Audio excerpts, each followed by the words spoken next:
Hello, Running Fit fam. I want to save you from a major taper mistake that I see a ton of runners do, and that is stopping your strength workouts. Something you need to know.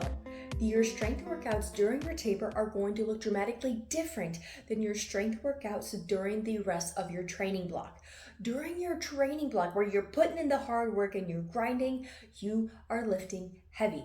During this taper, these 2 weeks where you are harvesting the fitness that you have created for how many months, you are doing the same thing with your strength work. What that means is there are 3 major ways your strength workout changes during your taper, and that is a decrease in weight, a decrease in reps, and a decrease in sets. Let me give you the formula, and then I will show you some exercise that I would choose for myself if I was tapering. 3 things you need to keep in mind as you change, as you modify your regular strength workout to something that you do during your taper, is you need to drop down to 1 to 2 sets. You are doing 5 reps of each exercise, and you are doing this 1 to 2 times a week.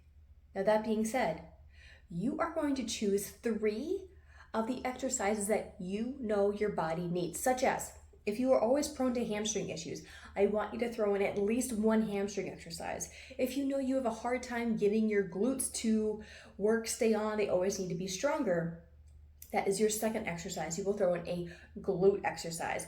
And then if you know there's something else, like maybe you've gone to PT before and you know this one part of your body is weak, that is your third exercise. What you are doing is you are essentially taking the time to bulletproof your body, but in a way with a very light load, but a heavy enough load to remind your body, I need to stay strong in this specific way.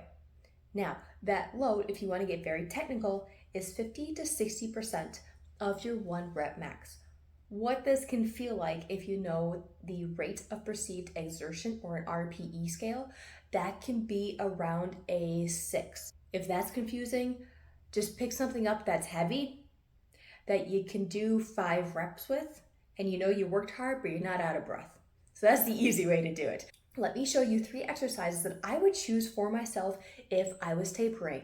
But the reason I needed to explain that formula to you before is these exercises are tailored to me. That does not mean they will help you. You are the expert of your body, and you know which 3 exercises you need, even if you don't like them. So let me show you the exercises I might not necessarily like, but I know I would need to do them. Let's hop in.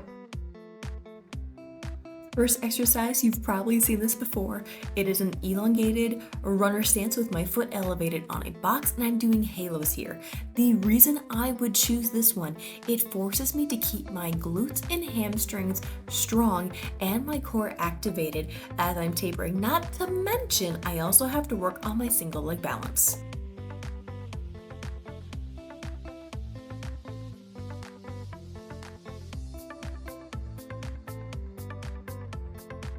I was not kidding when I said I would probably choose ones I hate the most, but the exercises I also need the most. These Bulgarian split squats with rotation really torch my glute and quads. However, because I know I am prone to runner's knee on my right knee, these have a way of fixing all of those issues for me. So regardless of whether I like them or not, I know my body would need them, and that's why I would choose them.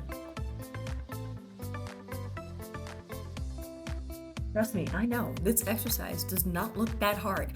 It is just a step up onto a soft box. You can use a footstool, a different exercise step, it does not matter, and just have a weight of your choice overhead.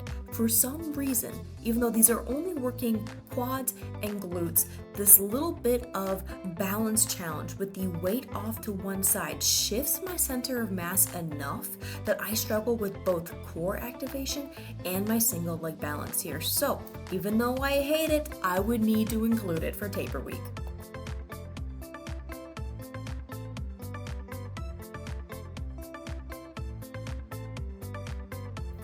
Thank you so much for watching Running the Fam. If you have any questions, you know what to do. Drop them in the comments below. And I would love if you subscribe to my YouTube channel so we can hang out more often. Until then, dare to train differently.